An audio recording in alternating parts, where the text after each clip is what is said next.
Okay, here we go right here. Y'all check me out. I got a little do-it-yourself project for all my vapors out there. If you're a vapor, then this video for you. I'm going to show y'all how to take any disposable vape pen that's non-chargeable and make it a rechargeable vape by using the older one that you may have already trashed or just got laying around your crib or something. Oh, before we crank up though, I first want to say this video is for educational purposes only. So no, this is not a promo video to promote or market vapes in any way, nor for anyone to pick up the habit that's not doing it. So yeah, now we got that clear, we can go ahead and take off with it. I'm doing it to show some of y'all who may not know that you can recharge your disposable vape pens and how to go about doing it so you can get the full max use from it. Because some people may trash them after the first use, assuming that's the last use, once they see it start flashing at a low state. But it actually just need to be recharged though. So yeah, I'm going to show y'all how to go by doing that step by step. And like I said, this will work with any brand of disposable vapes. First thing you'll want to do, with the older vape that is pry and pop the bottom cap off. But be careful though, because you do have some electrical wires on the inside. Always be safe than sorry, you feel me? Once you get the cap off, if you look down on the inside, you'll see a little small round LED component. That's what we want. So just gently pull and pop it out of place, and you can place your cap to the side for the moment. Next, you'll want to gently pull on and slide the battery from the vape pen, and you're going to want to cut the 3 red, blue, and black wires that's connected to the battery, positive, and at the base of the oil canister down here, at the very base of the oil canister. Once you get it all cut out and everything, it should look like this. It should look just like this once you get it all cut out away from the pen, from the vape pen. It should look just like this. All you have is the LED component and your 3 wires coming from it. So that's how it should look. Along with this, it's a few other supplies that we're going to need to go with it to make it happen. So the next thing you'll want to grab is use some type of 5-volt input. It don't matter what type you use. You just want to make sure you got a small and compact size, so it'll be small enough to fit inside the cap. And I'm a USB man myself, so I like to work around with these a lot, and sometimes the JST connects. But like I say though, you could use whatever type that you want. You will also need some electrical wire, at least like 1 piece anyway, some heat shrink tubing, and for the output, you will be connected straight to the battery of the newer current vape pen that you're using. Oh, and last but least, you'll need some type of adhesive glue or a hot glue gun to seal in all your connections inside the cap. Plus, you want to make sure to seal in any air pockets from the holes that you drill, so that way your vapor still work proper like it's supposed to. Now we can head on to the soldering station. The first thing you'll want to do with the LED component is add another second ground wire to it, to where you will have a total of 4 wires instead of 3. Right now, as you can see, you only have 3 wires coming from the LED component, which is 2 positives and 1 negative. And that's why I was saying you'll want to add another ground wire to it. And I normally just split, twist, and add another one to the one that's already attached. So that way I don't have to worry about doing no soldering to the small LED component. So I normally just take the opposite end, strip it, split, twist, and add another one, just like this.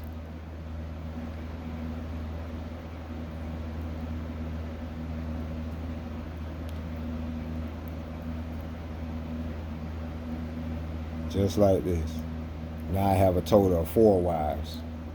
Once you get that done, you can just put your heat shrink tubing over your input, which is the blue and the black wires, and it should look just like this.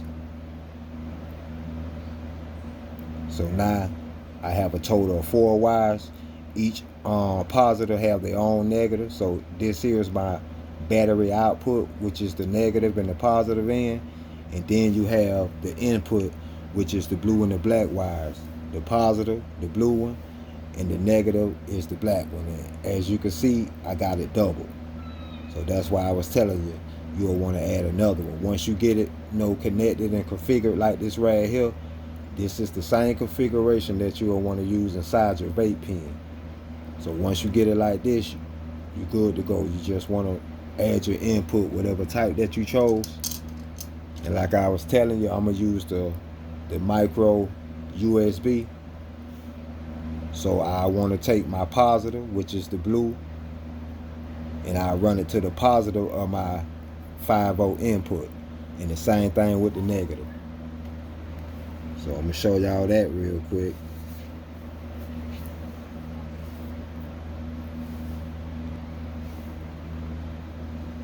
So yeah, just like I was telling you, you're going to run the positive to the positive of your input, which is the blue.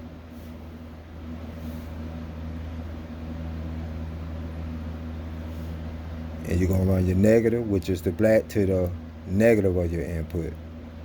Simple as that.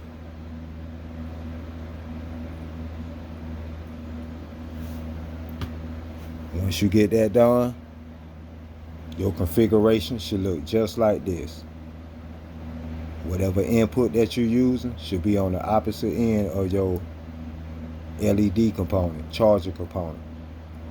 And as you can see, I got the blue and the black wires running to the input. The red and the black wires, that's what you connect to your battery output. Once you get this configured, then you'll want to just trim and size it to where it'll fit inside your vape cap. And voila, you got yourself a vape cap, or charger in the cap. So if you look at the one that I'm doing for my vape pen, this is just a demonstration one showing y'all how to exactly go by hooking it up. This is the one that I already did already. I just haven't installed it yet. But this is the same exact connections that I just showed y'all. I just trimmed and sized to where it'll fit inside the vape cap. So that's what I was telling you. So this is the same connections that I just showed y'all. And the best thing about this is you can actually just continue to use and swap it out with any newer vape that you may buy or purchase. You won't have to keep making one for every time you buy one. So that's what that do. That's the best thing about this.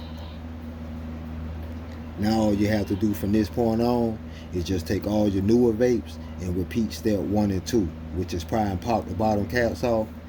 Then gently pull and pop the LED indicators from the center caps on it. That's all you have to do. Just pull your little LED component from the center cap. That's all you want to do. Then you're going to want to take the cap which you made and your newest vape pen that you're currently using and replace that LED indicator from your new vape pen to the center cap or your new chargeable cap that you just made. That's all you're doing. It's pretty much just swapping caps. That's it. So you're going to do this. Put that one down there, and if you look close, you can see that don't have anything to do with the charging component that you just put in there. So that's how you want to go by connecting it, just like that.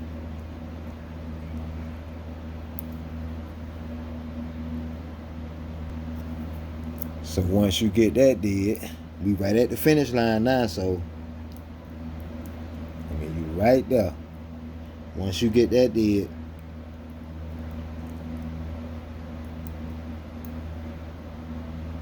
all you want to do is connect the charger to your output, which is the battery.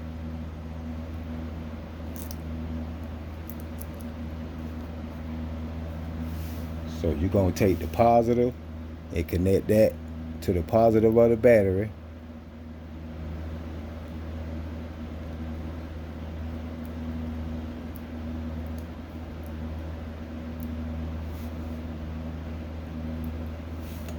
Just like this.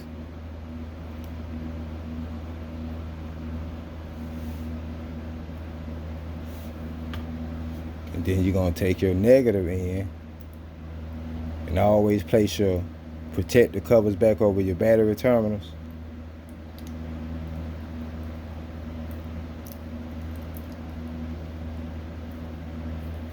Then you're going to take your negative battery output and connect that to the negative of your battery.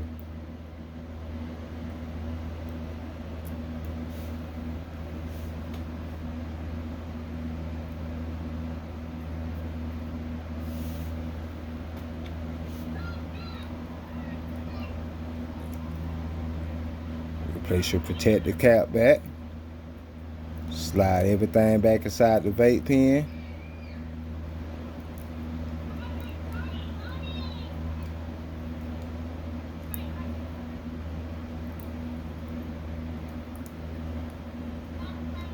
Just like that.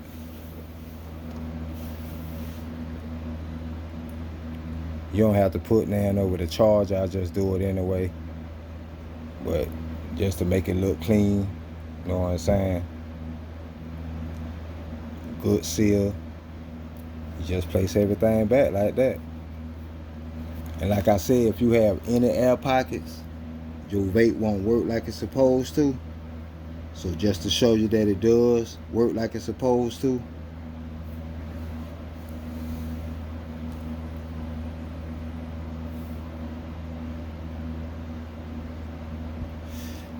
we A1.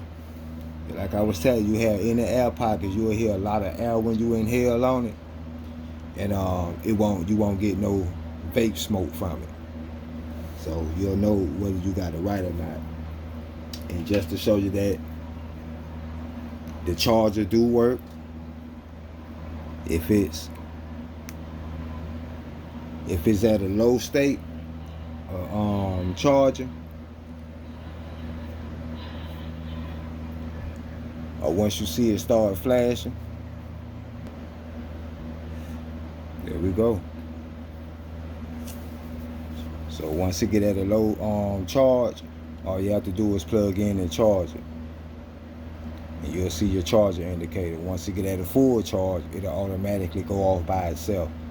So that's how you know it's at a full charge. Now you could just simply recharge it back to full once it starts flashing at a low state, like I was saying, and you can actually get a total of 2 to 3 charges per vape, depending on the pulse amounts. So if you get a vape for 2,500, 3,500, or 4,100 puffs, you can actually receive all those puffs or close to it if you recharge your vapes. So yeah, there we go. How to make your own vape pens that's a disposable, rechargeable. Like, share, subscribe.